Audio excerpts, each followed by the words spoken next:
வணக்கம் குழந்தைகளே. இந்த வீடியோவில் 3ஆம் வகுப்பு 3ஆம் பருவம் தமிழ் பாடத்தில் இருக்க வீம்பால் வந்த விளைவு அப்படிங்கிற ஒரு கதையை தான் பார்க்க போகிறோம். ஒரு ஊரில் வியாபாரி ஒருத்தர் இருந்தார். அவர் குதிரையில் போய் வியாபாரம் பண்ணிட்டு வருவார். ஒரு நாள் அன்னைக்கு வியாபாரத்தை முடிச்சுட்டு களைப்போடு வந்த அவர் சற்று நேரம் ஓய்வு எடுக்க நினைத்தார். அவருடைய குதிரையை அங்கிருந்த மரத்தடியில் கட்டிட்டு ஓய்வு எடுத்துட்டு இருக்கார். அந்த சமயத்தில் ஒரு வீரன் வருகின்றான். அவனும் தன்னுடைய குதிரையுடன் அதே மரத்தடியில் ஓய்வெடுக்க வந்தான். வியாபாரி அந்த வீரனிடம், உங்கள் குதிரையை கொஞ்சம் தள்ளி கட்டுங்க, என்னுடைய குதிரை கொஞ்சம் முரட்டுத்தனமானது அப்படின்னு சொன்னார். அதுக்கு வீரன், முடியாது, நான் இங்கே தான் கட்டுவேன் அப்படின்னு சொல்லிட்டு குதிரையை அந்த இடத்துல கட்டிட்டு உணவு உண்பதற்கு போகிறான். கொஞ்ச நேரத்தில் வியாபாரி கண்ணை இறந்து தூங்கிட்டார். வீரன் சாப்பிட்டுக்கிட்டு இருக்க நேரத்தில் வியாபாரியினுடைய குதிரை வீரனின் குதிரையை எட்டி உதைத்து தள்ளிவிட்டது. இதனால் வீரனுடைய குதிரையின் கால் உடைந்து விட்டது. வீரன் உடனே வியாபாரி எழுப்பினான், என் குதிரையின் கால் உன் குதிரையினால் உடைந்து விட்டதால் எனக்கு நஷ்ட ஈடு கொடு என்று வணிகனிடம் முறையிட்டான்.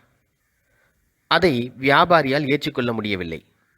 நான் கட்டும்போதே என் குதிரையை முரட்டு குதிரைன்னு சொன்னேன்ல, நீ தானே நான் சொன்னதை கேட்காம கட்டினா அப்படின்னு சொல்லி வியாபாரி நஷ்டஈடு கொடுக்க மறுத்துவிட்டார். வியாபாரியே வா, நீதிபதியிடம் செல்லலாம் என்றான் வீரன். 2 பேரும் நீதிபதியிட்ட போகிறாங்க. வீரன் அவரிடம் நடந்ததை சொன்னான். நீதிபதி வீரன் சொன்னதை கேட்டுவிட்டு வியாபாரியிடம், என்ன நடந்துச்சுப்பா சொல்லு அப்படின்னார். வணிகனோ பதில் எதுவும் சொல்லாமல் மௌனமாகவே இருந்தார். உடனே நீதிபதி, வியாபாரி ஊமை போல் இருக்கே, காதும் கேட்கலையோ, எத்தனை முறை கேட்டாலும் பதில் சொல்லாமல் இருக்கிறார அப்படின்னு நீதிபதி சொன்னார். அதுக்கு வீரன், அவன் பேசுவான் ஐயா, அவன் தான் என்கிட்ட அவனுடைய குதிரை முரட்டுத்தனமானது, உன் குதிரையை என் குதிரைக்கு பக்கத்தில் கட்டாமல் தூரத்தில் கட்டு அப்படின்னு சொல்லி சொன்னான்.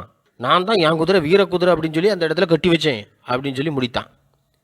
வீரன் கூறியதை கேட்ட நீதிபதி, வீரனே, வியாபாரி எதுவும் கூற தேவையில்லை, நீயே உன்னுடைய குற்றத்தை ஒப்புக்கொண்டாய்.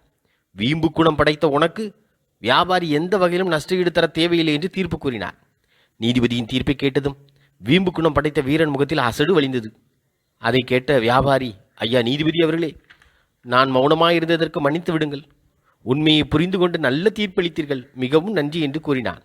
இந்த கதையில் கிடைக்கிற நீதி கருத்து, வீம்பு செய்தால் துன்பம் உண்டாகும் என்பதாகும். வீரன் வீம்பு பிடித்தான், அவனுக்கு நஷ்டம் உண்டானது.